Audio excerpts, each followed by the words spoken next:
So on the next day, there's Oslo August 31st. And I was going to skip this one because everyone was like, oh, this is a really depressing film. I'm glad I didn't skip it because it wasn't nearly as depressing as everyone sort of threw out there.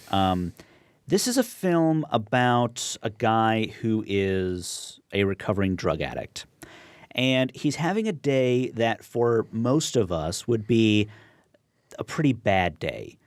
But this is also the first day that he's been allowed to kind of roam outside of the rehabilitation facility that he's been living in for the past who knows how long, 6 weeks, I think they said in the film, something like that.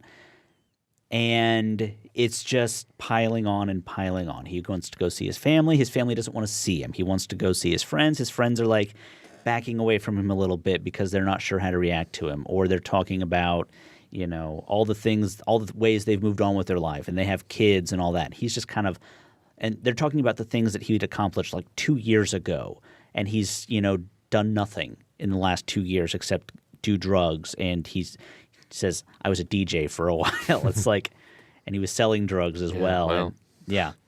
Hey, hey, if you're a successful DJ, that's not a bad gig. If you're a successful DJ, you're still getting paid nothing. Yes. But you're not getting high all the time. Well, yeah, it's true. I like this film a lot. I really liked it a lot. I thought the acting was really, really exceptional. I'm really interested in this director now. I didn't write his name down, unfortunately, but it's Joachim Trier, I believe his name was.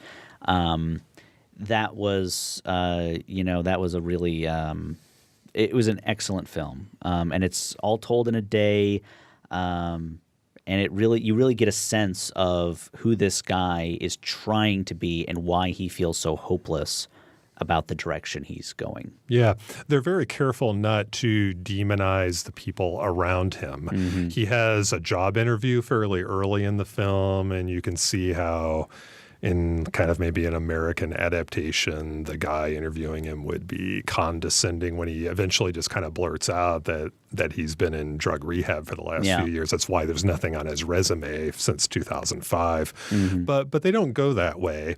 And there was a scene late in the film where he has a confrontation with a man who he knows slept with his ex-girlfriend.